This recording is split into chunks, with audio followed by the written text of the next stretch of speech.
Best. Present. Mrs. Davis. Present. Mrs. Epling-Skinner. Present. Ms. Harless. Present. Mrs. Hudson. Present. Thank you. Welcome to our Monday, June 9th Board of Education meeting. I am Kelly Davis. I am the president this year. To my left is Board Member Nikki Hudson, then Board Vice President Amber Epling-Skinner, our Treasurer TJ Cusick. To my right is our Superintendent Dr. Trent Bowers, Board Member Stephanie Harless, and Board Member Jennifer Best. If you're able, please stand for the Pledge of Allegiance. Allegiance to the flag of the United States of America and to the republic for which it stands, one nation, under God, indivisible, with liberty and justice for all.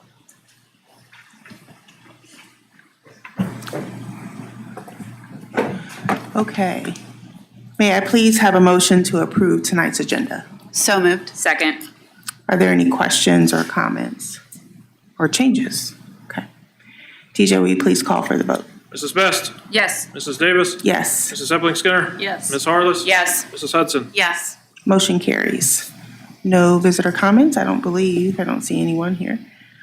Okay, we're going to move on to information and proposals, and Dr. Trent Bowers will review the district's 2024-2025 goals and the accomplishments that were made.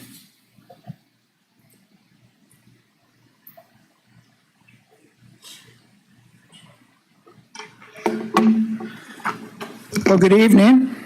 So I am proud to share the incredible work that I think we are doing in Worthington right now. Together, we're fundamentally reshaping Worthington schools and strengthening our entire community. So even with the significant state budget changes, we're currently putting a plan in place to stretch our levy cycle. Now, radical legislative proposals taking away inside millage could change that, but this isn't merely an accounting adjustment. It's really a testament to our continued adherence to responsible staffing, our ongoing prudent financial management, and it's allowing us to stabilize our district funding and provide long-term predictability for our taxpayers. But financial prudence is just one piece of the puzzle. At the very same time, we're reducing costs for families. We're making historic investments in our students and our schools. We're proudly implementing universal all-day kindergarten, ensuring that every child in Worthington has access to a strong foundation for their educational journey, regardless of their family's income. We've eliminated instructional fees for all students, removing financial barriers and ensuring that every child has equal access to the resources that they need to thrive. Our commitment to academic excellence is unwavering. We're implementing significant improvements in reading instruction, empowering our students with the foundational skills they need to succeed in all subjects and beyond. We're undertaking a comprehensive reform of our special education services, not just to meet mandates, but to create better results for our students with diverse learning needs and to foster better working conditions for our dedicated staff members who support them.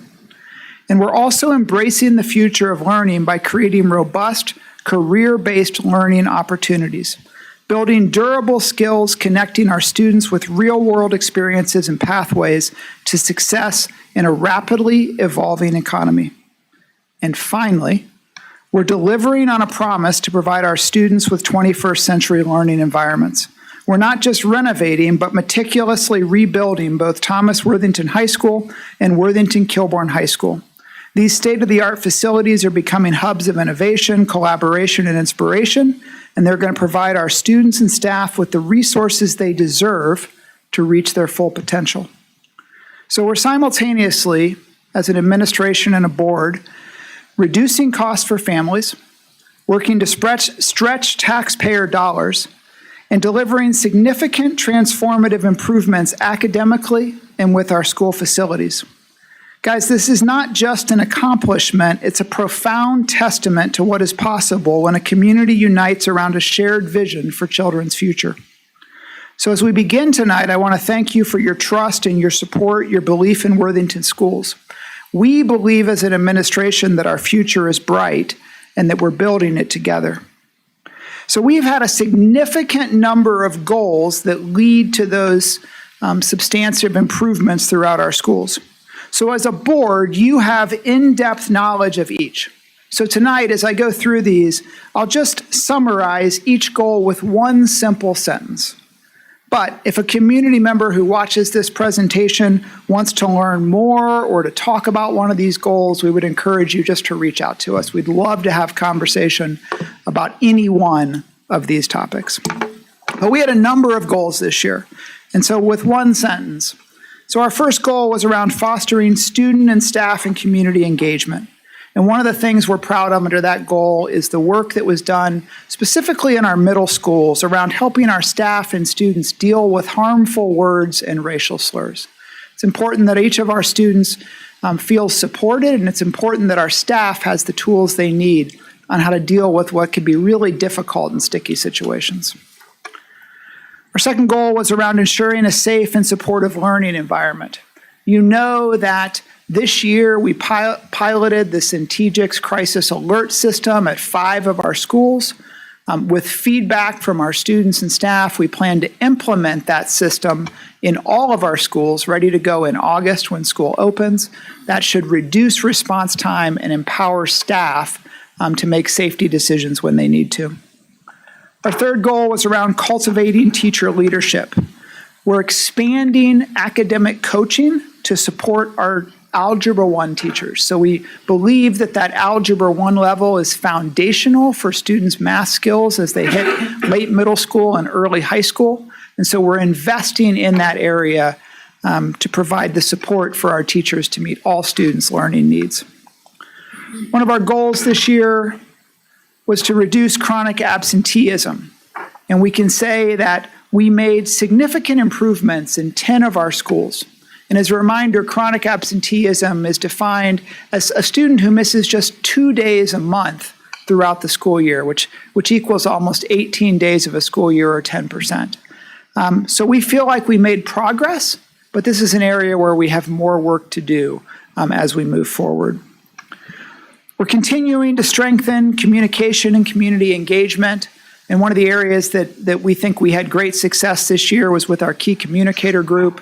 We almost doubled the size of our key communicator group, really building relationships with a more diverse and younger engaged population to meet the future of Worthington schools.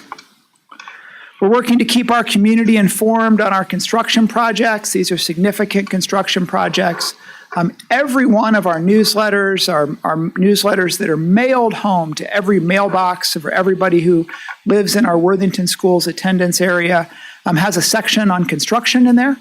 Families should expect their next newsletter sometime in the next week. Our summer newsletter will come out also with an update on construction. Obviously, we would recommend people go to our district website as lots of questions continue to come up on construction, but we feel good about that. One of our goals is to attract and retain excellent staff members. We are simply bringing the best to Worthington, and our HR team has a really proactive approach face-to-face to bring people to Worthington schools, and we feel good about what we're doing there. We're continuing to expand and advance technology and career pathways. One of the things that we implemented with all freshmen and sophomores this year at our high schools was the U-Science aptitude screening, and so that will help those students identify career interests and help our counselors have conversations with those students on what their potential career interests might be and how they might want to schedule to meet those needs. One of our goals this year was to implement the Portrait of a Learner, and you'd have to be living under a rock not to see our Portrait of a Learner in Worthington schools. But what we really want is to elevate these durable skills. What are these durable skills that every student in Worthington needs as they leave Worthington and they go off to change the world? We're strengthening reading and MTSS support at the middle school. So our goal here is to provide support where needed at the middle level. This builds on the work that happened at the elementary school. So that work was foundational at the elementary school, and as we transition to the middle school, we're putting strong structures of intervention in place through that MTSS multi-tiered system of supports at the middle level. Implementing special education audit and recommendations. If you read the key accomplishments on this slide, there are accomplishments in all 4 of these areas. The one I would highlight this evening is the changes that happened at our preschool. Happened in identification of students at our preschool and also providing students supports when they don't have an IEP but need some levels of intervention. We feel really good about the work that was done at the preschool this year, to the point where it's becoming a model that others across the state are saying, hey, how are you doing what you're doing at the preschool? And so we'll continue to build upon that. We're enhancing positive behavior interventions and support in our elementary schools. You heard a presentation from our coordinator of student behavior and mental health, Nathan Kellenberger. And so we're working on 3 levels, working to support students in the building with the PBIS program, working to support our staff with the Marcus supports, and working with the Triple P program to support families. So we're making real progress there. We're continuing to explore and integrate artificial intelligence responsibly. This year, that was about a lot of learning, but also policy creation. So as a board, you were supportive and passed a policy that's an open policy that tells our students they are allowed to utilize AI, because we think that's what will be part of their life moving forward, but does give teachers some ability to put some restrictions in place when needed. We're strengthening ELA, that's English Language Arts, with instruction with knowledge-based curriculum and science of reading. So we piloted multiple options this year. We chose CKLA, Core Knowledge Language Arts, to be implemented in our elementary schools. Over 200 Worthington Schools teachers have gone through the CKLA training before they went off to summer break. So we're excited about that implementation as we begin next year. We're continuing to enhance technology, infrastructure, and security. We continue with security enhancements in all of our technology, and maybe just as big of a challenge, but as we continue to tear down parts and rebuild parts of our high school, our technology team has kept them online and able to function through these construction projects, which is no small feat. We're ensuring transparency and sound financial management. One of the things that's a hallmark of Worthington Schools and TJ's leadership is that I think there is total transparency around our finances. So if anybody ever has a question, not only can we answer that question, but TJ has documents to back up those answers, and those are publicly available. And we're managing high school and natatorium construction effectively. We're on time, we're on budget, and we had successful schooling experiences this year. And that's also our goal for next year in that space. And finally, we're working to develop a district-wide climate action plan. This year was about creating a sustainability committee, and so we now have an active Worthington Schools Sustainability Committee that did some good work this year and that we will build on in future years.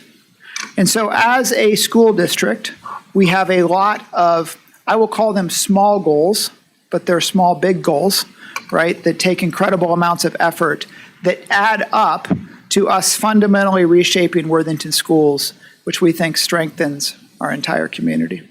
And so again, as a board, I will obviously be open for questions, knowing that you've dug into this. You don't have to have questions tonight, but I would again just remind any community member that watches, we would absolutely love to engage on any one of these topics with you. President Davis. Thank you, Dr. Bowers. Does anyone, I know we did just talk about this on Thursday during our work session where we got an update from the 24-25 goals as we talked about 25-26.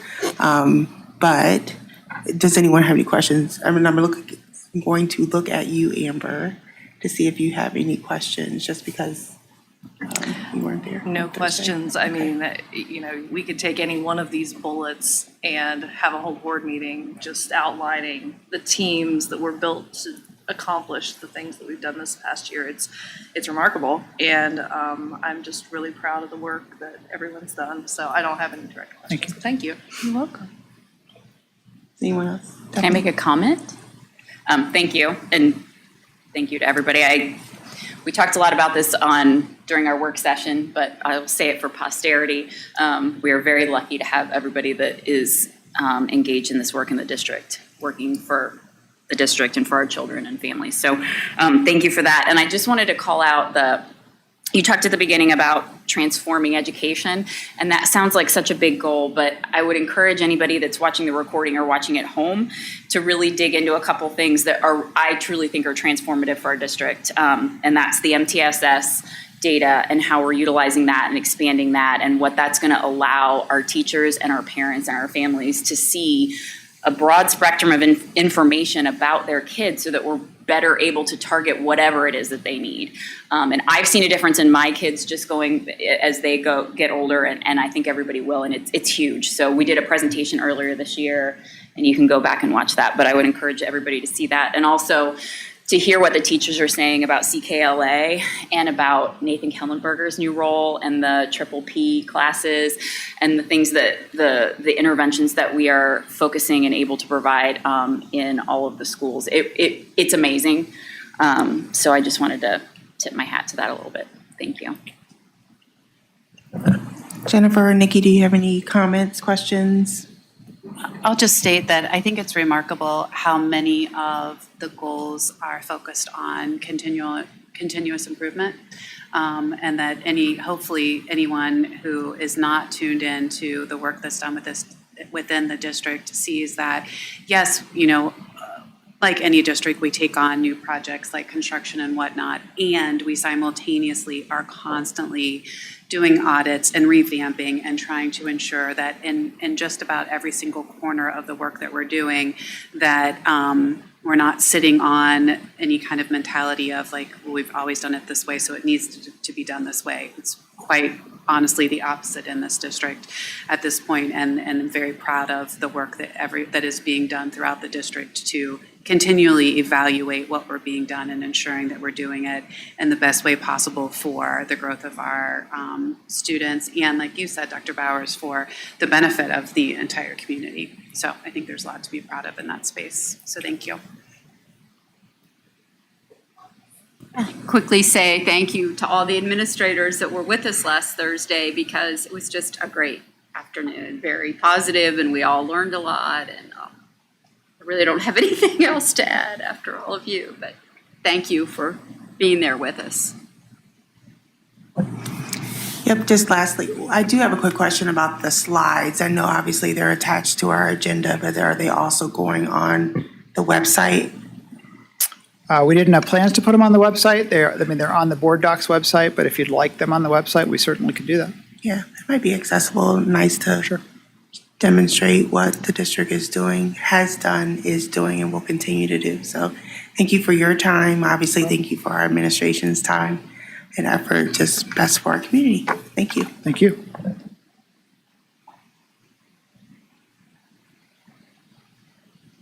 All right, next up on information and proposals, I'm going to turn it over to our policy committee for the first reading of our Neola policy updates. Thank you. Stephanie, I did not talk about who would take the lead on this. All right. Stephanie, why don't I take the first one and you take the second one? Sure. Is that good? Okay. So you're going to see in front of you 578001 and then 5780. And that is because we already had 5780 and we have modified that to just reflect students' rights. And then 578001 is a version of you can see what was recommended by Neola and what we've decided to go with as a result of what's required under the bill. And Stephanie did a really nice job of just reviewing this in light of what's required versus what is just stated in the bill. So obviously we're going to follow the law, and we've tried to restrict what we're put in policy as what we're required to put in policy. Nikki, can I just add one thing to that? Just as, because we've talked about this as a board, but just for everybody listening, as a practice, we don't put additional things into policy that aren't necessary because it's not. So I was just getting ready to say. Sorry, I apologize. No, you're right. No, that's exactly right. So, I mean, we all know that, right? Yeah. We know that we put in policy what needs to be in policy. we always follow the law, so there's a great deal beyond that. And then beyond that, we have administrative guidelines Right. as well that Right. are influence how we operate Right. within this district. So, yeah, no, you're exactly right. So what you see here in 578001 is a marked up version of what Neola recommended and what we are recommending as the policy committee that we adopt. You'll see some marked out versions, and that's because it's not required, marked out language, it's not required to be included pursuant to House Bill 8. And then there are other places where we have inserted alternative language because we didn't want to restrict ourselves, for example, means of communication. So district established lines of communication versus saying that the communication had to be by email or telephone. And I think that's it. For any questions before we move on to 5780? Go ahead, Jennifer. So, because I wasn't part of the committee meeting and Yeah. I didn't have a chance to listen to it, but the section on procedure for authorization from parents for healthcare services, Yeah, that's all crossed out. I thought that was required by law. So I have looked at this so I've looked at this bill so many times, I think my eyes have crossed. And where I've landed, I think that we are required to have a procedure, but what I am now unclear about is whether or not we have to have a policy that orders the district to have procedures. So I had marked this as, I think this is one where, like, I don't think we need it, but between this meeting and the next, want to go to our legal team and confirm that one way or the other. Because, I mean, isn't it, whether or not we agree with any of this, isn't it helpful for our parents and our staff to see this in writing if that's the way we have to operate? There are times, absolutely, when we adopt language merely because we're like, if we put our parent hat on and we're going to look for something, we We'd deem like what would be To helpful. see it. I believe this has to be posted. So I had that, I'm sorry, I had that same question about why this section was, I don't know, crossed out. Yeah, it was But it's crossed. also a section where I'm like, I wish people understood board policy versus administrative guidelines. It feels right. like we're tiptoeing into that. But I would like clarification if you Sure. think you can Of course. get it about what exactly we need to have. Because our policy needs to be broad, and then the administration takes on the operational functions. That's how I read it. Like, I feel like the piece needs to be in it, but maybe not as detailed. I don't know. That was my question. We went into the policy committee feeling like it wasn't needed. If there are questions now as to whether or not it is needed, obviously the prudent thing to do is ask our counsel. Okay. And then what we can do is come back in our next meeting and we can share, well, obviously you'll see in the agenda whether or not any portion of that is added back in. Yeah, I And agree. we can take into consideration, Jennifer, your concern that not just from the legal standpoint, like legally, if pursuant to House Bill 8, we have to have this procedure, but we don't have to have this language within policy. Is there a portion here that would be informative to our parents that would point them in the right direction so that they understood what Right. is available? What the procedure looks like? what our procedure's going to be, Yeah. or where they get information on what that is, if it's not gonna be in here. My preference, if we have to have something and we have some leeway, is to say the board requires the administration to adopt a policy that follows ORC, whatever, blah, blah, blah, blah. Procedure. Yeah, Not policy. I'm Yeah, sorry, you're procedure, good. thank you.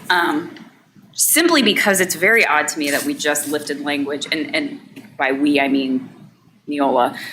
And not that that's their fault, this is what we were ordered to do, but lifted an entire ORC section and just said, here, put it in our stuff. So to Kelly's point, to the extent that we can say,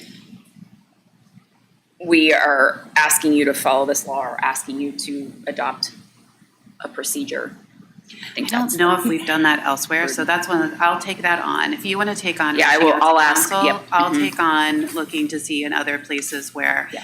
we merely want to inform the parent bodies that, you know, the body of parents or guardians that we do have this, and here's where you go Yeah. to seek it or to get more guidance about it, how we articulate that within policy. Because I think it was similar to, we just talked about we just adopted the cell phone policy, and at first it had all of these steps, and we decided to take out those steps. Right. And have the administration do their operational duties in that sense. Yeah. We've done that a couple of times, I think even with AI, taking out some of the language in policy and making it more broad stroke in our board policy so that the administration can put into place. But, I mean, it says to adopt a procedure.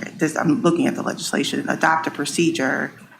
But do we have to? Which is exactly why Stephanie's interpretation when she came into the meeting was, we don't need this language. And I'm like, that makes sense. I know. Well, and then I went back and I'm like, but it's technically under. So I think it's just safer.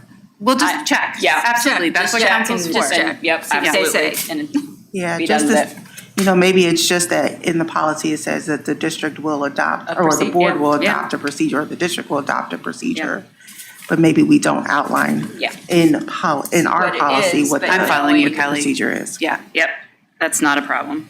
My only other question, I'm sorry, Jennifer, I didn't want to interrupt No, that was you. my only question. When it talks about I'm looking under the sexuality content and parent notification, it says the board will ensure that any sexuality content, et cetera, et cetera. And there are a couple of times where it says the board will promptly notify, but is it the district will notify? Because the legislation says that we will adopt a policy so that the school district does these things, and then it lists all of those things. Right. Or do we need to, say, the board will direct the district? I don't know. Pursuant to our policy holistically, anytime it lists us, it actually means Dr. Bowers, Okay. and he has the ability then Okay. to delegate. Okay. So I think we're okay there, but I would understand the question.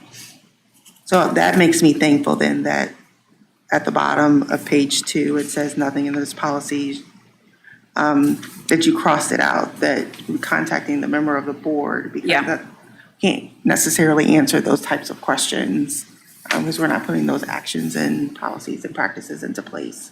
That makes sense. Well, and I think that parents can always, or the community at large is always encouraged, right, to contact us. So I don't think there's anything, it stood out to me as it's odd that it's. For sure. Yep. Yeah. I agree with that. Yeah, not just regarding this one policy. Right, everything. Everything else is off the To table. somebody else, but you're always welcome. Yes, as a blanket, yes. Okay, that was all my questions. Okay. Thank you. Thank you for your work on this. Okay, so 5780 is very simple. Previously, 5780 was student and parent rights. When we got the Neola language, it pulled some of the language into this 5780-01, but not all, because there is the text at the top that talks about just specific student rights. So our thinking here is just to split the two policies and make sure that the appropriate language is in each. So that's what we've done. And so then we have a student rights and a parent rights section. Makes sense. Okay, I didn't have any questions about that one. good. That was smart. I mean, I like that. Thank you. All right.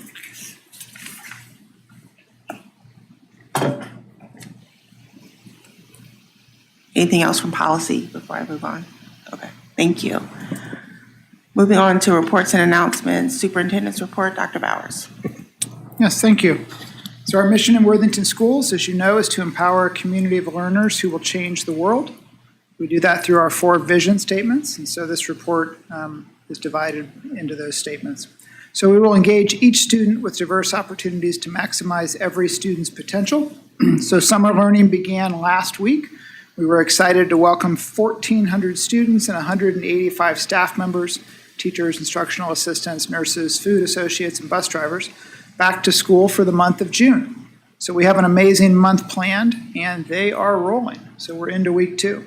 Additionally, last week, the middle school Worthington Field Studies program engaged in significant outdoor education, and we have several school-sponsored international trips that are currently abroad.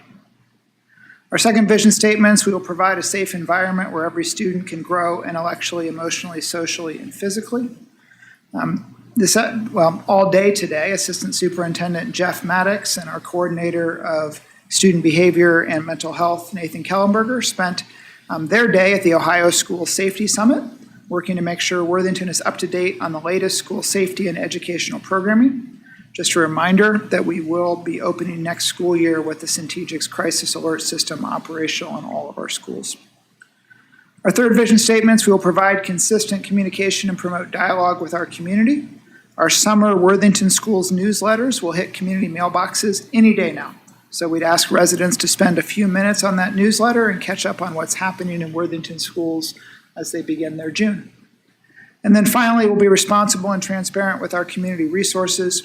Worthington Schools is out and working to engage with our community. Our Director of Elementary Education, Rob Messenheimer, sits on the board of the Worthington Resource Pantry and has actively participated in the work to open their brand new space. So we're excited for this expanded resource pantry to serve our community. And our school community engagement team participated in the Worthington Pride event on June 1st. So it was awesome to see our Worthington Schools team engaging with students and families throughout the community. President Davis, that's my report. Thank you, Dr. Bowers. Are there any questions? Okay. Treasurer's report, TJ Cusick. Just dawned on me that the treasurer part of the summer newsletter might be quickly outdated based on what's going on. I'm going to try to stick to my notes here. I apologize, but there's a lot here that I want to cover, and I'm not very good at sticking to my notes, so I'm going to look down quite a bit. Surprisingly, at least to me, the Senate kept the House's proposed cap on the amount of cash carryover that a school district can have, but they increased it to 50% instead of 30%. I don't want to be repetitive, we've gone over this, but it's important that everyone understands the short-sightedness of focusing on cash balance.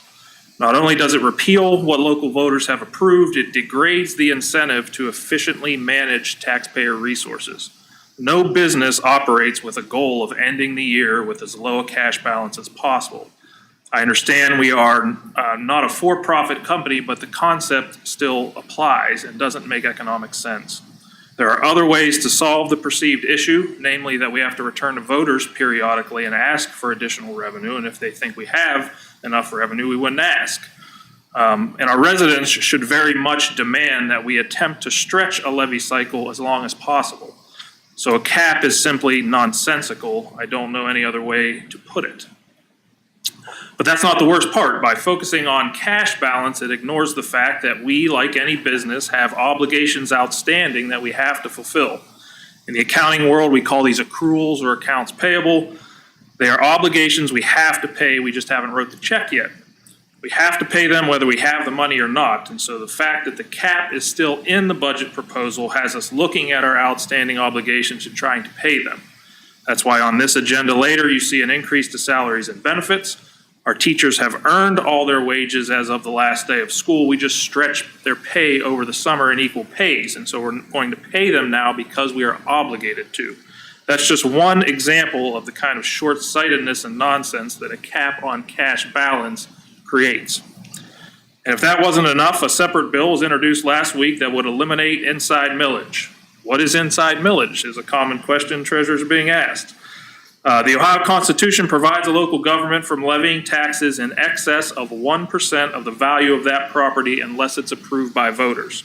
So if you do the math, 1% is the equivalent of 10 mills because a mill is a thousandth and a percent is a hundredth, right? So 10 mills is 1%.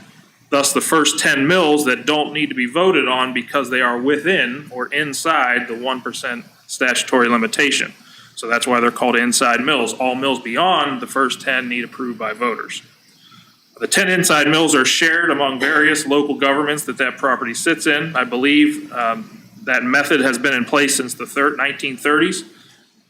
Our school share of the inside mills is 4.5 mills. Townships get some, cities and villages get some, so our share of the 10 is 4.5 mills. And for us, that equates to about $14.5 million. So if this bill passes effective January 1 of 26, the school would lose $14.5 million annually. This is akin to when we lost the tangible personal property tax revenue, except at that time that was phased out gradually, giving districts time to prepare, while this proposal would happen immediately and turn local governments upside down overnight. We could turn around and ask voters to approve a 4.5 mil levy, but that could lead to confusion, and there are several other changes being proposed on how governments can put levies on the ballot and get them approved. 14.5 million is about 8% of our budget, so cutting that much would be significant. What the bill sponsors suggest is to put an income tax or a sales tax on the ballot and move away from property tax. That sounds like a good idea on paper, and maybe long-term income tax is fairer than property tax, but that can't happen overnight. Also, keep in mind, and I've been saying this a lot, there are many out-of-state investors that have bought up substantial property in Ohio. Shifting from property tax to income and sales tax benefits those out-of-state investors at the expense of all of us current in-state residents. During the 2008-09 recession, the legislature criticized schools for not having enough in reserves. And now, with a proposed cap, they are taking away our reserves and ability to weather a storm. And at the same time, with this inside millage proposal, they are creating that storm. This jeopardizes our ability to provide the services that our voters have approved and expected. I apologize for the dire update, but it's not good for local governments right now down at the State House, and the next 20 days are going to be critical, including outreach to the governor as he still holds the ability to veto some of these proposals should they make it through. So regrettably, President Davis, that is my update for tonight. Have to answer any questions. Yeah. Any questions for TJ? Thank you for that report. I think, no, I think you articulated well. Like this is a very, very scary moment that we're sitting in right now. And when you, not to pile on, but I mean, the federal, are you keeping an eye on, like, can you provide us any kind of a perspective of how that could possibly influence things? Well, again, the big, beautiful whatever. at a time when there's more uncertainty, there should be more reserves, not less, right? And so that's the overall theme, I would say. What we were told by ODEW is that what we consider to be next school year, the 25-26 school year, is actually funded by the last fiscal year budget at the federal level. So next year, we're told we should get everything we're promised in our title funds. But beyond that, we don't know. Right. And I haven't heard anything lately on that in terms of federal language.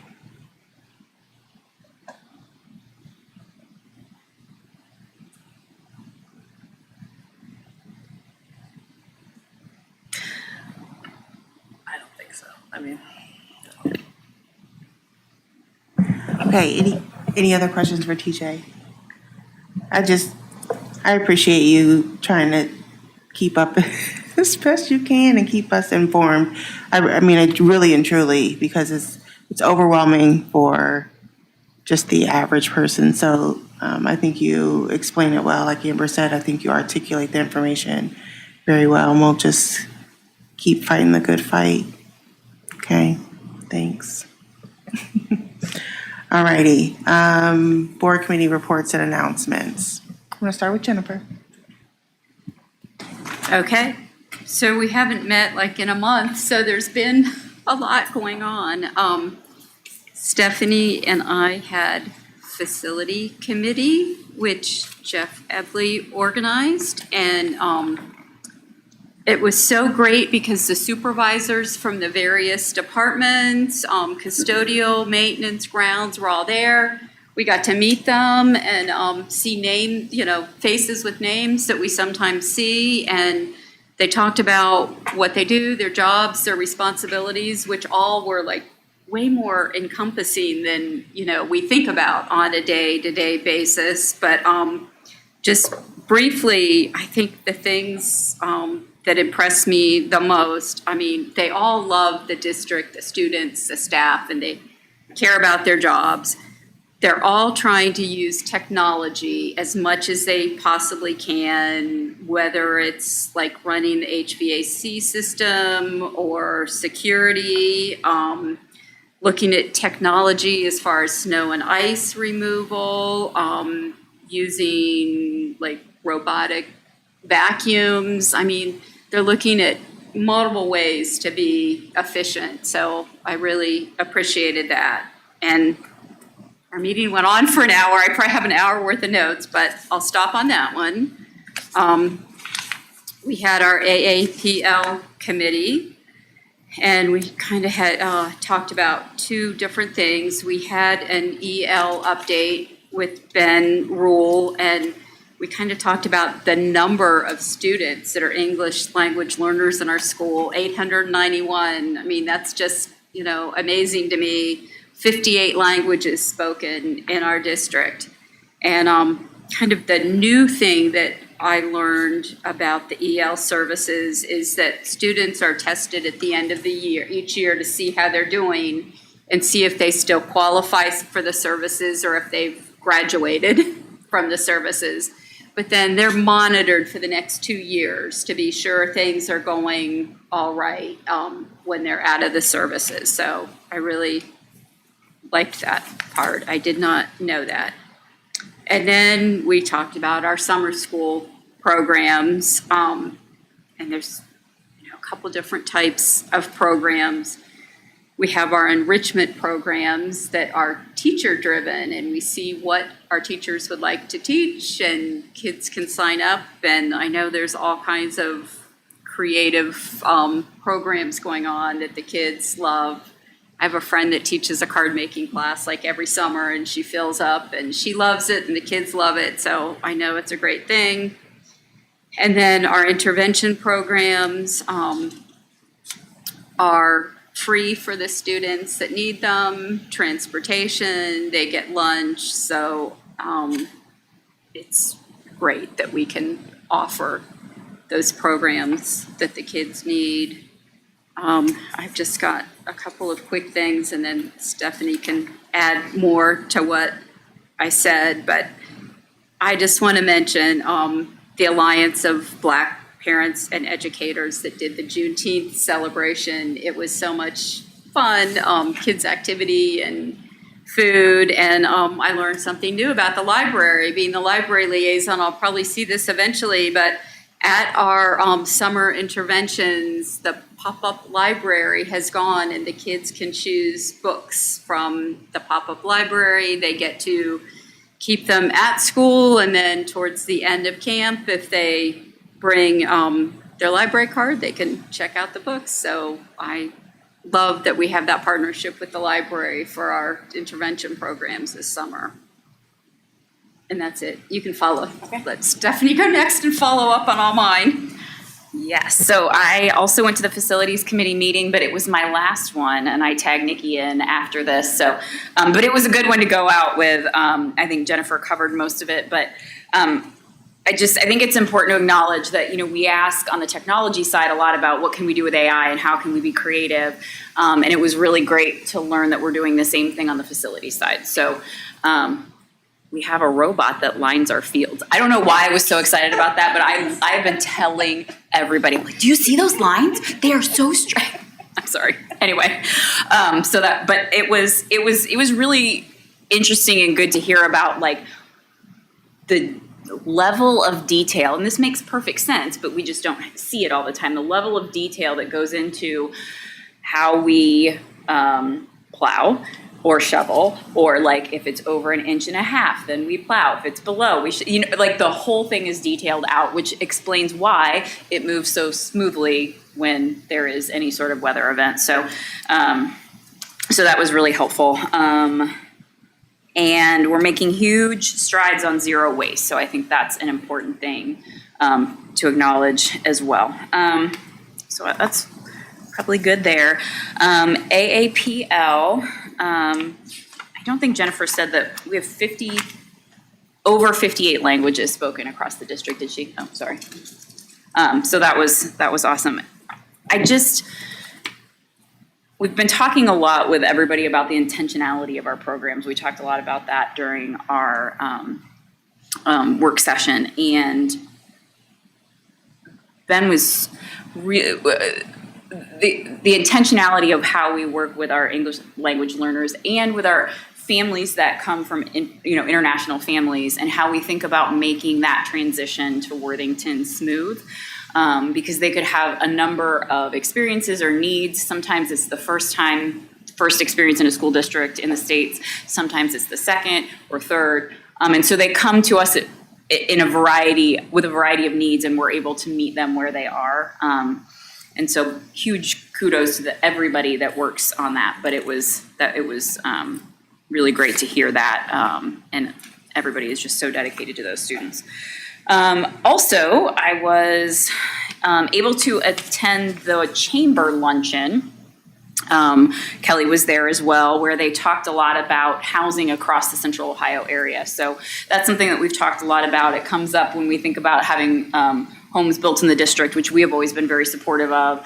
And so it was really good to hear the outside perspective of the speaker, Lark Mallory, and her view on how we maintain a level of sustainability, but also meet the housing needs across Central Ohio, and how Worthington factors into that, and what we can do, how we can work.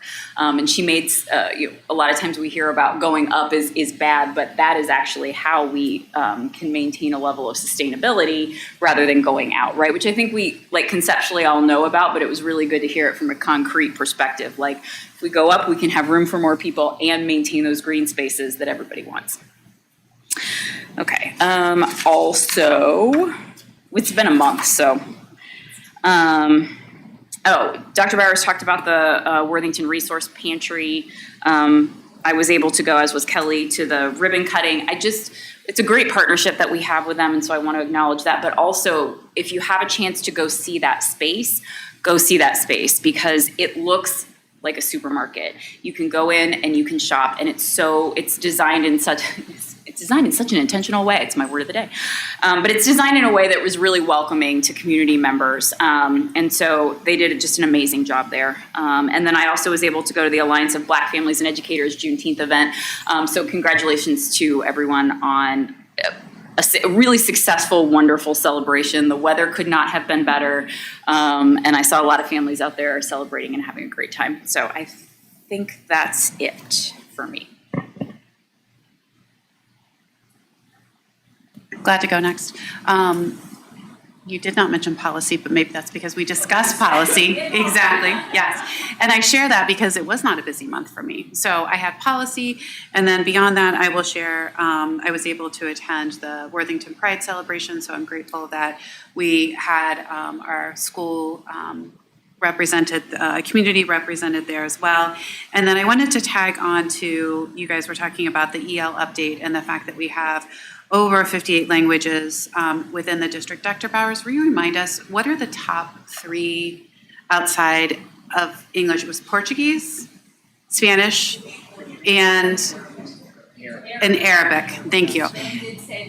Okay, and I just think that it's worth noting for those who are listening that the work that's being done, that you guys are taking on in this coming year from a welcome center standpoint, and looking at both how we welcome families in person and online, and knowing that those are the top 3 languages outside of English that are spoken within our district. What can we do to make it more approachable and accessible to individuals for whom that is their first language? And so I'm grateful for the work that's being done in that space. We're also working, and I should have mentioned this, they're working with some different translating services, both for sending out messages. So, if you have to send out a class announcement or something like that, and being able to translate that into other languages, but also interpreters that don't have to come in, but can be done on like a Zoom call, basically. Nice. So they're on demand, which provides opportunities to have more languages translated. Yes. And saves the district money because you don't have to pay for the transportation to and from. So that's excellent to hear. Thanks for sharing. I have not had any committee meetings since last time we met.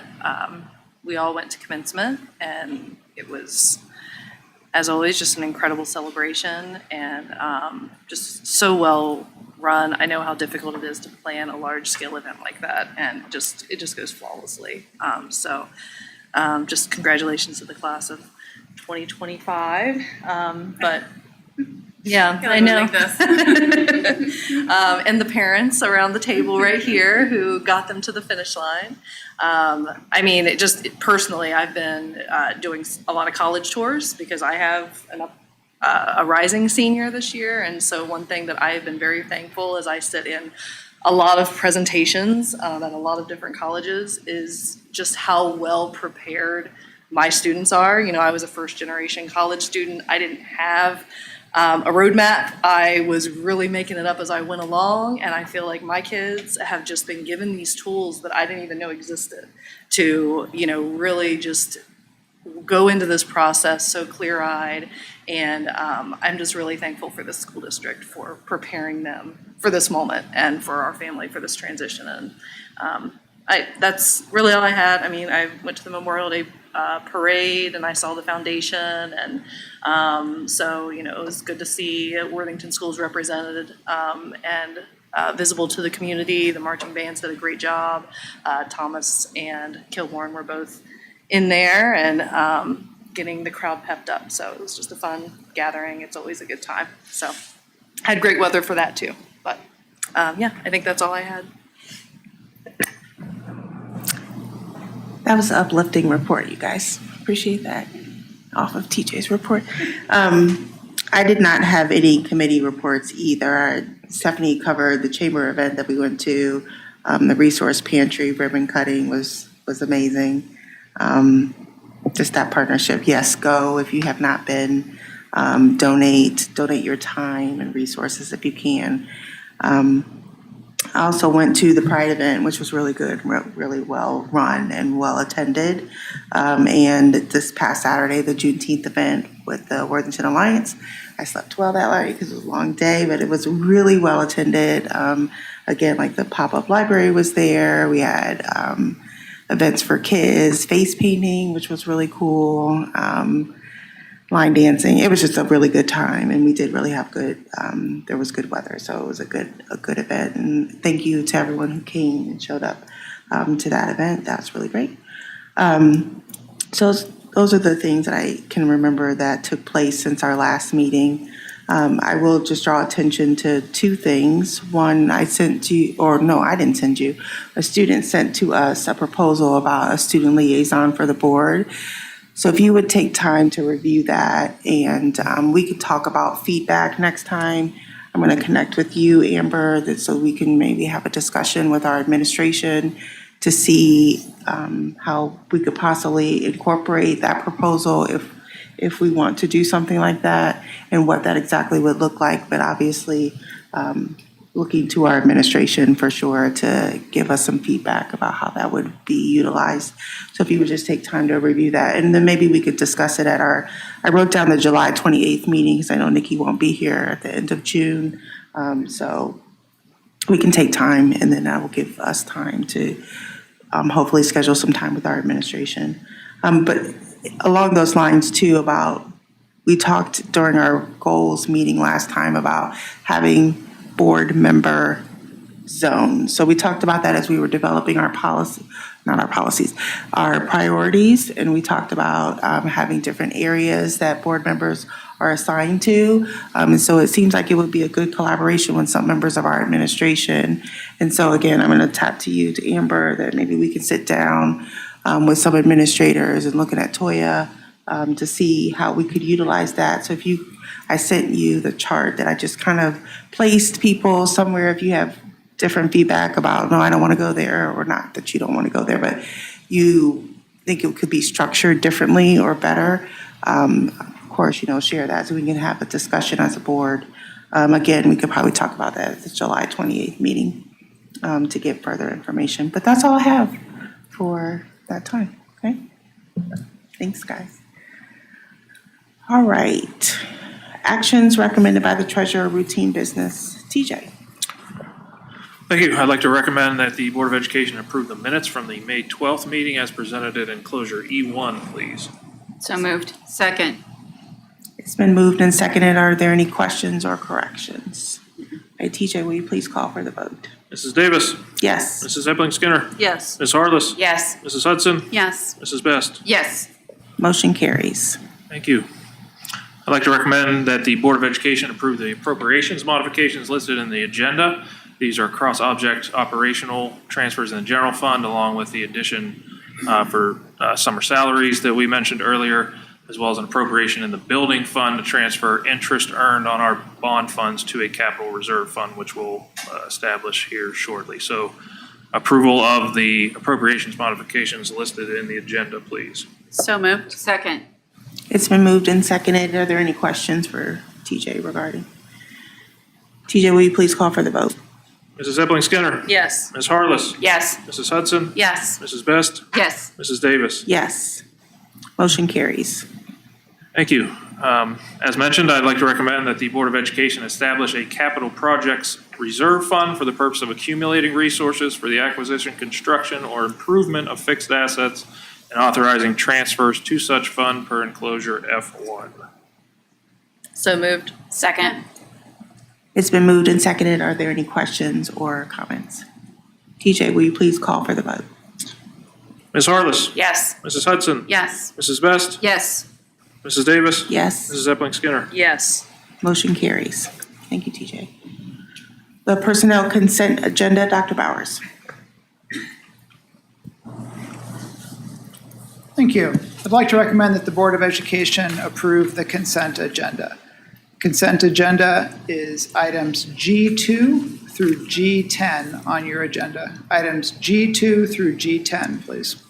So moved. Second. It's been moved and seconded. Are there any questions or comments? Okay, TJ, will you please call for the vote?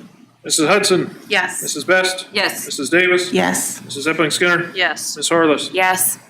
Motion carries.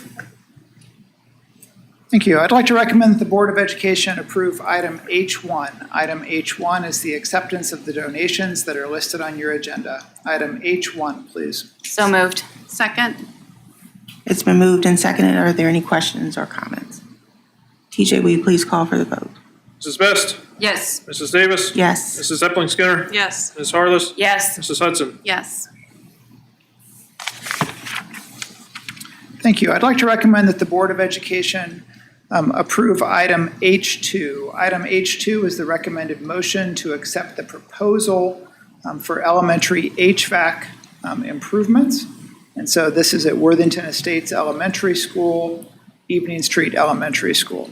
And I just want to point out on this that these projects will happen after the summer, I was going to say cooling season. So actually, when you no longer need air conditioner.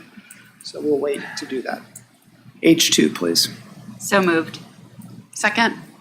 Okay, it's been moved and seconded. Any additional feedback that you need, questions? TJ, will you please call for the vote? Mrs. Davis. Yes. Mrs. Epling Skinner. Yes. Ms. Harless. Yes. Mrs. Hudson. Yes. Mrs. Best. Yes. Thank you, Dr. Bowers. I'd like to recommend a motion to approve the membership in the Alliance for High Quality Education. So moved. Second. Dr. Bowers, will you just briefly? Sure. The Alliance for High Quality Education is a group of suburban school districts. I think there are 81 school districts who have banded together and employ actually two lobbyists that work at the State House and work to influence policy at the legislature that would be good for public schools and specifically good for suburban public schools. And in full disclosure, I sit as the vice chair of that organization. Thank you. Any additional questions, comments? Okay. TJ, will you please call for the vote? Mrs. Epling Skinner. Yes. Ms. Harless. Yes. Mrs. Hudson. Yes. Mrs. Best. Yes. Mrs. Davis. Yes. Motion carries. Are there any requests, questions, or concerns from the board? Stephanie Harless. I just, so kind of TJ teed this up earlier about actions regarding the budget and upcoming legislation. I don't know that I don't know where we're sitting right now between now and the next meeting, if there's anything that we need to do or discuss at the next meeting regarding any of that, any advocacy.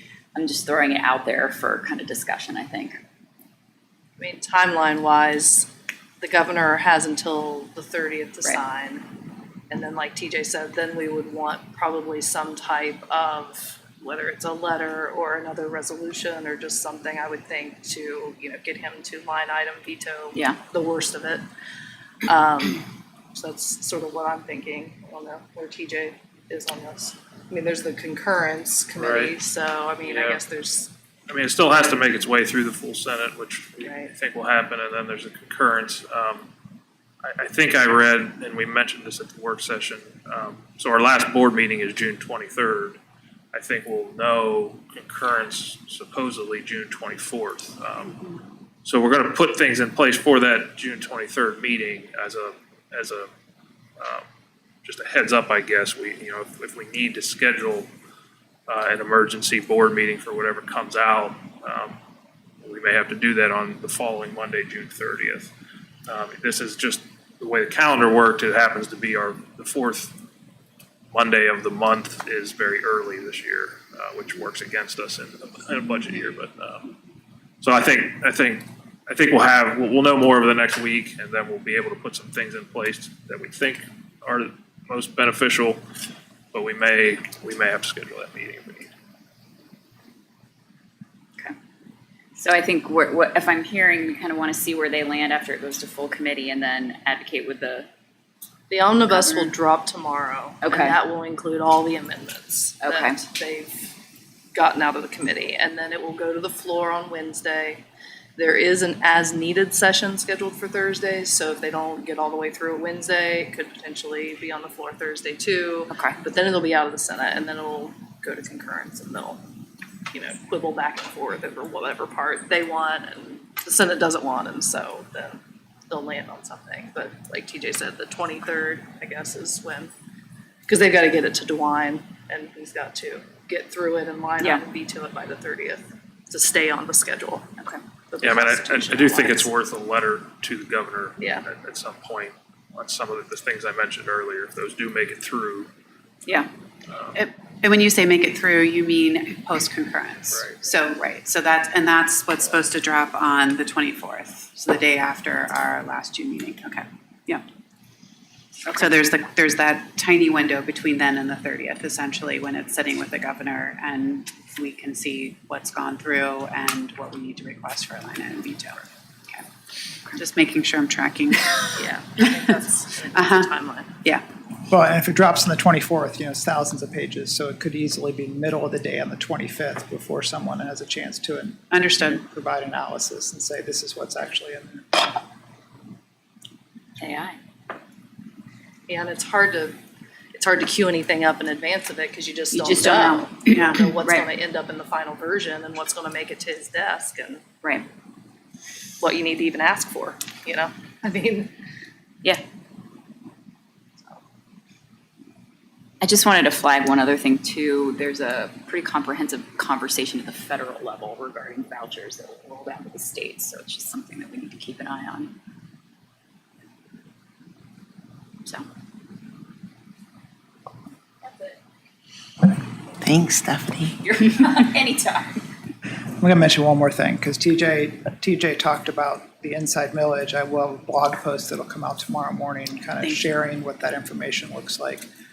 When we talk about $14 to $15 million in Worthington schools, that equates to 140 to 150 adults that we would have to reduce our budget by. And obviously, we're a service industry. We hire adults to serve students. So there's significant program ramifications to students, because without those adults, you can't fund those programs. But it's when we work in big numbers, it's hard to put a kind of a face or a picture on what is that. And so you'll see that tomorrow in my communication, and that's certainly not meant to be a threat. That's meant to purely educate people on what does actually that amount of money mean and what kind of reduction does that look like. And then in public schools, when we have to make reductions, you really look at what are all the things that are mandated, and a significant amount of what we do is mandated. And so you then have to then say, okay, what's not mandated? And that becomes the kind of things that you might reduce. And unfortunately, those are many of the things that we care deeply about in Worthington schools that make us a well-rounded community. They're things like the arts, they're things like counseling and mental health, they're advanced classes for students, they're obviously class sizes across the board, may change. Now, some of those reductions could be avoided by working with employee unions, but we are a collective bargaining state, and so there's no way that you can say that that's going to happen. Those would be conversations that would have to happen. But 14 to $15 million is massively significant to our daily operations, and would be in every district around us, right? Because this would impact all of our public school districts in Ohio, and really would just be devastating for students and anti-jobs in the state of Ohio, because every district would have to make reductions to their budget. Dr. Bowers, do you have a CTA in that to our community, a call to action? Because I think that's where Stephanie started, right? Yeah. Like, we understand who we can reach out to at this point. Do we think that any of them are listening at this point? I mean, Yes. do we just go to the No, governor? so you're exactly right. And so the CTA on that isn't yet. So we'll see where that, like, if that gets folded into the budget, then I have massive concerns immediately, and that we need to reach out to everybody that we can. If it doesn't get folded into the budget and then moves forward as some sort of standalone bill, then that reach out is different, the timeline is different. Of course, and when you're saying that, you're talking about the inside millage. The inside millage. Thank you, just making sure for And everyone just so you know, following. like, that's property tax reform that came out a week ago, and it has other pieces besides inside millage. Inside millage is the one that impacts Worthington schools. If we were a more rural school district, there's a number of other changes to property tax that would have significant impacts in those communities. I don't focus on those because those don't impact Worthington schools. But I just share that when we talk $14 to $15 million, I think if someone says, hey, 8% of your budget, that doesn't feel like that much. But in reality, it's probably 140 to 150 positions that have to be reduced to meet the budget. And obviously that has direct impact on services for students. And on top of, I just can't see a scenario where this doesn't just spiral and snowball. I know that we're all kind of like doom and gloom right now, but the inside millage is dire, but then also if there's a cap on the reserves, that's another loss of revenue. If the federal government does something and strips us of whatever, that's another dip. So when all the dust settles and we look around and see what's left, you're talking about 15 million or whatever with inside millage, but it's a much bigger picture that's at play right here. Yeah. I think maybe one of the things that the conversations that we need to have too with community members is that it's not that we are anti-reform. And so a lot of times if we just say no, no, no, no, no all the time, that just others will hear you're just saying no. It's that we had Burl Pickle Antonio had a really good editorial a couple weeks ago in the paper talking about property tax reform and how it's not that we are anti-property tax reform. It's not that we want taxes to continue to skyrocket. It's a problem, but we need to come together and there's a bipartisan bill right now sitting that addresses it comprehensively. So that's probably something, if this bill moves forward, to encourage people to advocate for, to say, look, we do have an alternative. It's just not this. This is going to cripple us.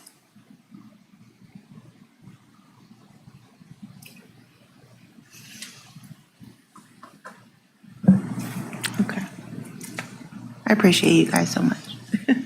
I do. I mean, I do think as a leadership team and we work really well and hard at advocating in this space. And so I just appreciate all the strengths that everyone brings to this table. So just to say that. Anything else for requests, questions, or concerns? All right, moving on to calendar. Like we said, our next meeting is 2 weeks from tonight, Monday, June 23rd. Then our next meeting after that is Thursday, July 10th at 7:30 a.m. Just as a reminder that I will not be here for that meeting, and so Amber will be leading that meeting for us. Then our last meeting of July is Monday, July 28th, right back here at 6:30 p.m.